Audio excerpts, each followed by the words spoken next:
Polisi memeriksa 6 orang dalam dugaan tindak pidana peristiwa longsornya tambang batu di Gunung Kuda, Cirebon, Jawa Barat yang menewaskan 15 orang.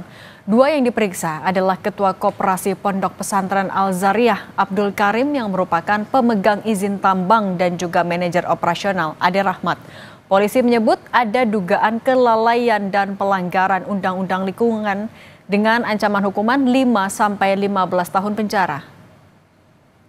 Jadi untuk yang Haji Abdul Karim ini merupakan salah satu, bukan salah satu, tapi pemilik dari izin tambang itu. Kemudian Ade Rahmat itu adalah manajer lapangan operasionalnya yang berkantornya ada di situ juga.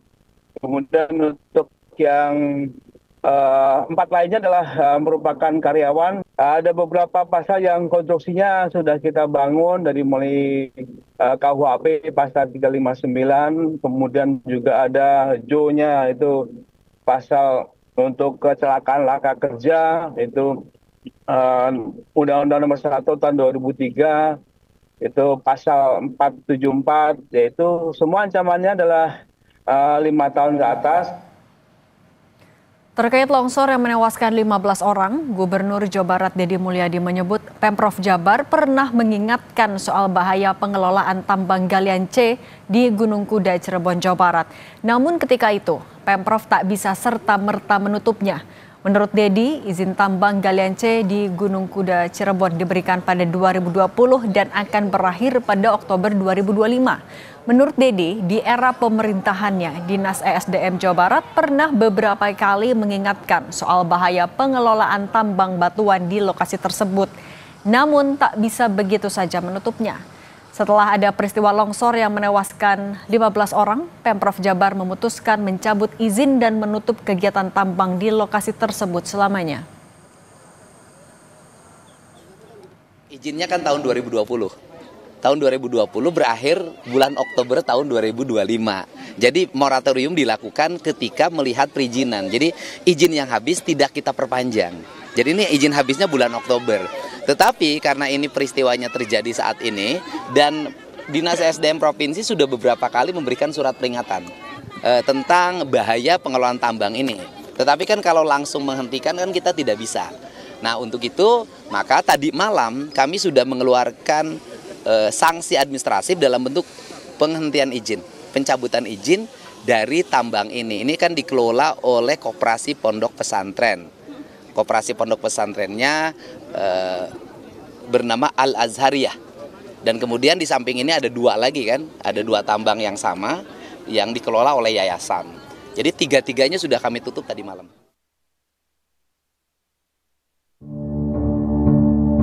Proses pencarian korban longsor di area pertambangan di Gunung Kuda, Kabupaten Cirebon, Jawa Barat terus dilanjutkan. Polda Jawa Barat mendalami dugaan kelalaian dalam kasus ini. Kapolda Jawa Barat Irjen Rudi Setiawan mengatakan penyelidikan insiden longsor ini untuk menindaklanjuti pencabutan izin usaha pertambangan oleh Gubernur terhadap 3 perusahaan pengelola tambang pada kawasan tersebut. Beberapa saksi sudah diperiksa, itu kita naikkan ke proses dari lidik ke sidik untuk menetapkan tersangkanya. Ada beberapa undang-undang yang kita terapkan. Yang pertama adalah Undang-Undang Pertambangan, kemudian Undang-Undang Keselamatan Kerja dan Lingkungan Hidup, serta ada pasal KUHP 359 yang karena kelalaiannya menyebabkan 14 orang meninggal dunia. Sementara itu sejumlah keluarga mendatangi lokasi longsor untuk mengetahui nasib sanak saudara yang menjadi korban. Salah satunya keluarga Muniah. Pihak keluarga mengaku sudah tidak bisa lagi menghubungi Muniah pasca kejadian itu. Menurut keluarga, korban biasa berjualan minuman di lokasi tambang. Berkeliling di daerah tambang ini. Tapi nggak tiap hari, tapi 1 minggu 2 kali. Sudah berapa tahun sih Pak Muniah? Jualan udah ada sekitar 5 tahun lebih. 5 tahun.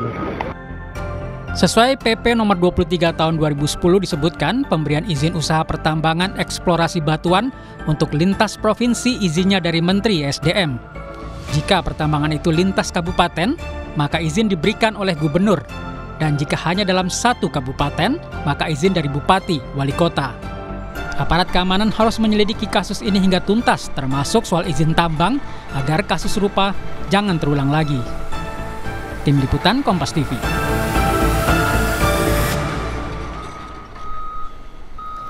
Yang Anda saksikan adalah situasi terkini, Saudara, dari lokasi longsornya galian tambang di Gunung Kuda, Cirebon, Jawa Barat. Hingga saat ini sebanyak 15 orang sudah dinyatakan tewas. Mereka adalah pekerja yang ketika longsor berada di lokasi tengah melakukan operasi penggalian tambang. Sementara masih ada setidaknya 10 orang dinyatakan hilang. Dan proses evakuasi korban akan menjadi prioritas dari tim gabungan yang sudah bekerja sejak terjadinya longsor.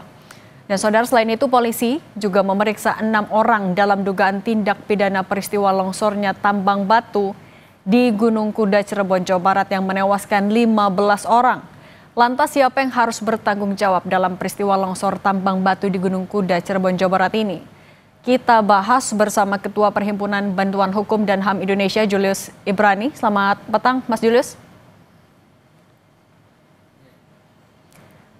Mas Julius, bisa dengar suara studio?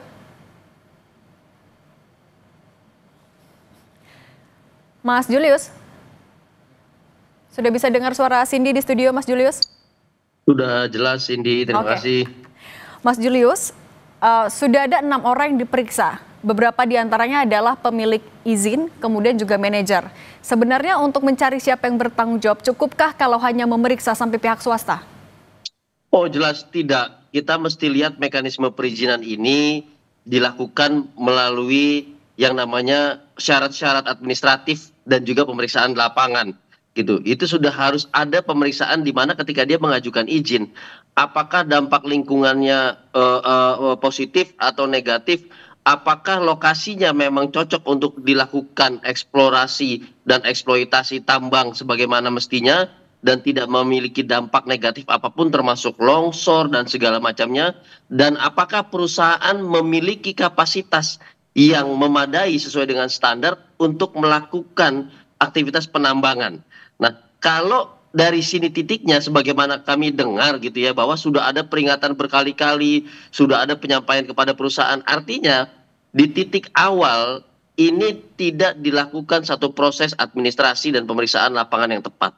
Jadi swasta saja belum cukup untuk dijerat. Kita perlu periksa siapa pihak-pihak dari pemerintahan, utamanya yang memberikan izin bagi perusahaan dan yang memberikan peringatan tetapi tidak digubris, tapi tidak ada tindakan.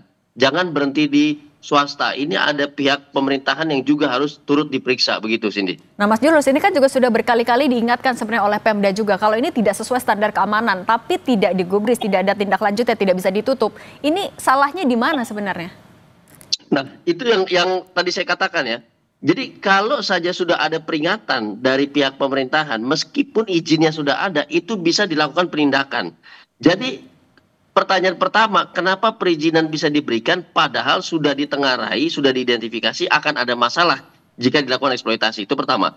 Yang kedua, ketika sudah diberi peringatan, artinya pemerintah sudah mengetahui dampak negatif yang akan terjadi apabila aktivitas penambangan terus terjadi. Nah, dari titik sini, maka pemerintah selaku pemberi izin, selaku yang melakukan pengawasan yang ketat, itu harusnya melakukan penindakan dengan mengaudit ulang izinnya, mengaudit ulang mekanisme penambangannya, bahkan mencabut izinnya. Tapi ini kami tidak melihat. Jadi di antara pemerintah dan juga swasta ini sudah bukan kelalaian lagi, Cindy. Kami melihat ini ada kesalahan di dua titik yang sama, ya. Yang mana ini bukan kelalaian tapi sebuah kesengajaan di mana sudah ada identifikasi masalah tetapi tidak ada tindakan dari keduanya, bahkan masih terus melakukan aktivitas penambangan sampai kemudian terjadi peristiwa yang menyebabkan sekitar 13 orang meninggal kalau tidak salah. 15. Nah ini 15. Nah ini artinya kesalahannya ada di kedua belah pihak, mulai dari administrasinya, kemudian operasionalisasinya, dan penindakan terhadap masalah yang sudah diidentifikasi sebelumnya, begitu. Nah Mas Julius, kalau masalahnya sejelas itu, apakah tindakan hukum yang dilakukan oleh polisi sekarang sudah cukup cepat dan transparan? Kalau cepat, kami belum bisa melihat ini cepat ya. Ketika insiden sudah terjadi, lalu sudah menyebabkan 15 orang meninggal dunia, dan memeriksa baru saja pada titik saksi-saksi dan hanya di pihak perusahaan saja, kita belum melihat skema yang holistik dari pemeriksaan ini. Kita melihat skema yang masih terputus. bahwa skema ini tidak mengikuti mekanisme perizinan dan operasionalisasi pertambangan yang dilakukan. Nah, ini yang belum bisa dilakukan oleh kepolisian, sehingga kita belum bisa mengatakan ini transparan, kemudian belum bisa mengatakan ini menyeluruh, belum bisa juga mengatakan ini bahkan pemeriksaan yang relevan dengan persoalan pertambangan yang terjadi. Jadi dengan bahasa singkat, ini belum nyambung ini antara pemeriksaan dengan peristiwa yang diperiksa, begitu, Cindy. Oke, menegaskan berarti seharusnya dengan fakta yang begitu jelas, seharusnya polisi bisa dengan mudah untuk membuka kemungkinan saksi baru yang diperiksa selain dari pihak swasta, kan? Saya pikir ini bukan kemungkinan lagi, ini sebuah kewajiban. Ini kewajiban, saya tegaskan lagi sini, ini kewajiban bahwa aktivitas pertambangan itu diawali dengan mekanisme perizinan, dan mekanisme perizinan itu dilakukan oleh pihak pemerintah, mengidentifikasi masalah, mengidentifikasi konsesi pertambangannya, syarat-syarat administrasinya dan yang lain. Sehingga dalam logika sederhana kami, hulunya ini adalah di proses administrasi di pemerintahan. Maka klaster pertama yang harus diperiksa oleh pihak kepolisian adalah pemerintahan itu dulu.